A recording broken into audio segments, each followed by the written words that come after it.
At Edo Best, we saw a record that one bank brought $65 million. Only $5 million was captured in their record books, for which they were taking money.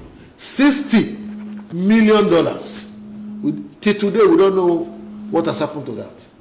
And a government that received 1.68 trillion increased our debts from 45 billion he inherited to 705 billion with the debt management office. The records are there. Go and check. It is the same mentality that greeted the Radisson Hotel. And I saw your guest, Jekiri, blabbing and talking and trying to justify inanities, bestialities, profligacies. How do you invest taxpayers' money, 25 billion you took from stock market, into a hotel project, a building that's already existing? You now, not that you demolish it, you continue to reinforce it and all of that, and you are producing Radisson Hotel.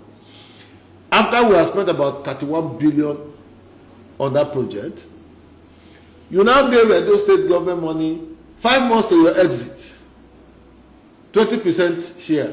You register a company, May 2024, 5 months to your exit. June, July, August, September, October. Then November 12th, you exited.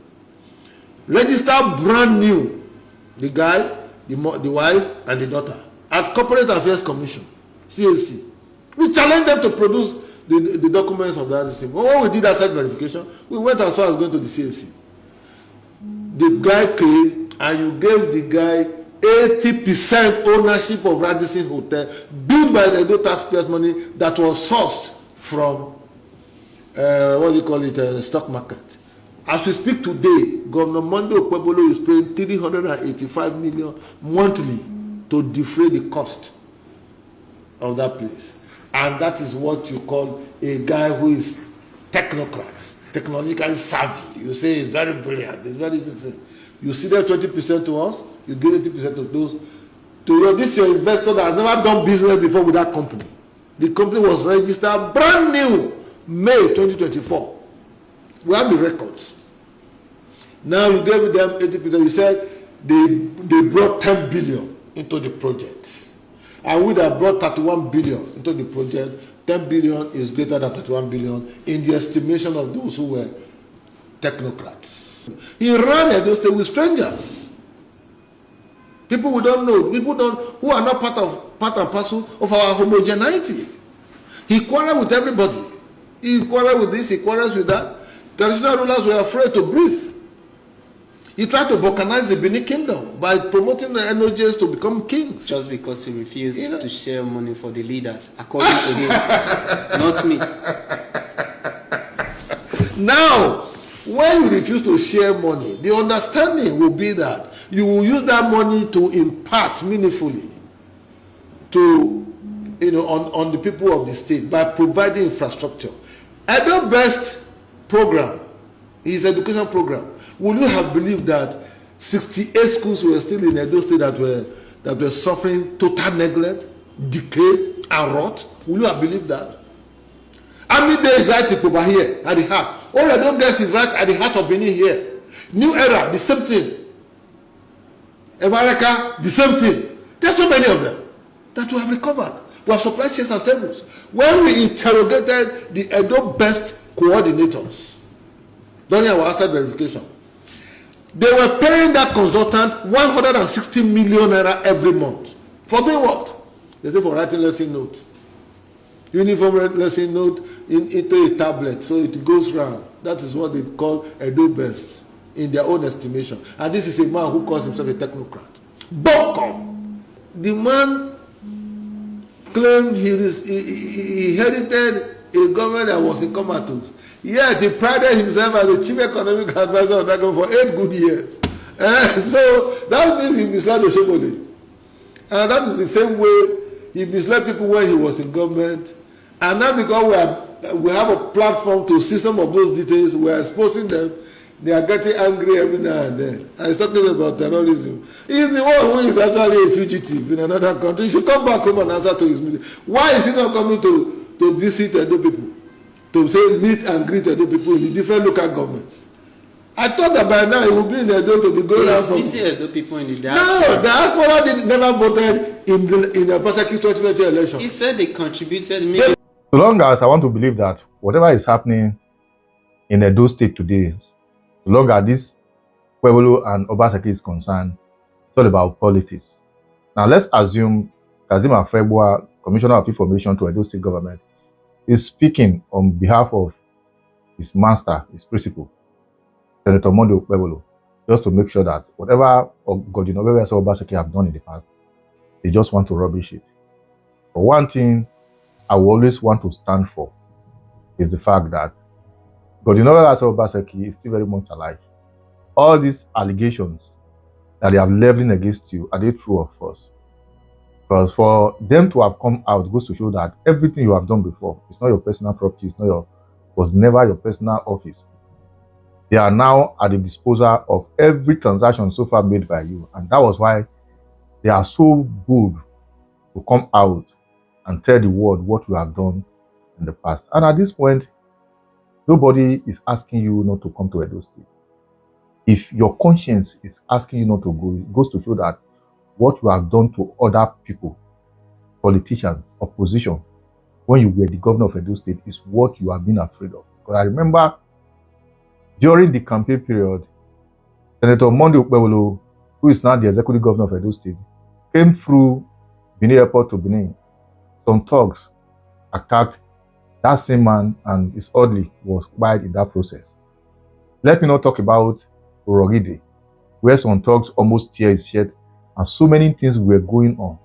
And as at the time these things were happening, you never made any bold step as a technocrat to condemn it, that these things is not associated with an intelligent man like you. Because you so much believe that whether you like it or not, Aso Ighodalo will take over from you, and whatever you have planted will continue. Forgetting that this life, the only constant thing in life is change. In all of this, I'm not blaming the same Godwin Obaseki. I'm blaming Oshomole, who happens to be one of the most greedy politicians who just want to be godfather overnight and say no to godfatherism at the time he was coming out. Now, during the first election, we all know just where Aso Ighodalo won wholeheartedly against Monday Okpevholo. Same way Pastor Sagi Zeyabu won, but Oshomole, who happens to be a master rigger, rigged everything and put you there.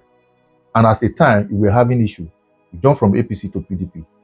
You that they gave a home in PDP to reside at a time, that same divide and rule tactics that you have within you, you divided the party as well. PDP became a shadow of itself, where we are having some PDP APC member in that same party. So we're working against you, and so we're working for APC. And at the end of the day, Aso Ighodalo, who you brought in, eventually lost. Now, what am I trying to say? I want to beg of you, if you know that you don't have skeleton in your cupboard, I think there's need for everybody to put a stop to it. Go to Edo State. As they have invited you, go and defend everything so far they have labeled against you. Your life is not under threat. Like I always tell some persons, do unto others what you want others to do. Whether you like it or not, you are still the former governor of Edo State. If you have ruled well, you still have your followers, your associates there, your orderlies. They are supposed to be there with you 247, just like they guide every other former governor of the state. As we speak, Yaya Bello is an APC former governor. He has issue with the FCC, and they are still going to court. Let's not talk about Ifeanyi Okowa, who from PDP entered APC. As we speak, they are still dragging him. So, if this same present governor in Edo State see the need to clarify some certain issues with you, Oga, come and face it. You are not the only governor they are taking to court or taking to the FCC, except you have some certain issues. Personally, you don't want everybody to know. If it is not that you have ruled well, just the way you are canvassing all over the world, telling the people that you have done well, come back home and defend whatever you are saying. Because only you can be a saint in midst of everybody. Oshomole say make I bring money, now he cause katakata. They say they not give you ticket again, you go PDP. PDP give you ticket, the same thing again. A PDP not come good again, you won't cut party into two, you carry one side, you fail. Now only you can be sent. Let's not talk about the Benin Traditional Council. Anyway, whatever you think, drop your comment in the comment section once again. Share and follow the page. One person will say majority no good. Let that same person search himself very well. It might likely be the problem. Because if Godinowera Obaseki has the intention to move from the position he is now to another position politically, I believe those that are advising him on what he's doing at the moment are only just there to tarnish and destroy his whole political career for life. A politician who understands quite well that the system is so corrupt, you look for a way to be part of it, then begin to effect change. But by the time you are not part of them, you are from afar, throwing your stone, telling them what they don't want to hear. Believe you me, they will lock the door against you. You will be part of the entire system that might eventually want to bring the needed change to the entire system. And that is where you are at the moment. If you want to be a politician, that you really want to effect change, have a rethink, retrace your steps back. Because where you they go at the moment, PDP no accept you, APC no accept you, even the traditional institution in the land, you are an enemy to them. So how are you going to forge ahead? I know politics should be taken as a career. You have done your part. Maybe others should also do theirs. But if you also have the ambition, so long as human ones are insatiable, please, you have to have it.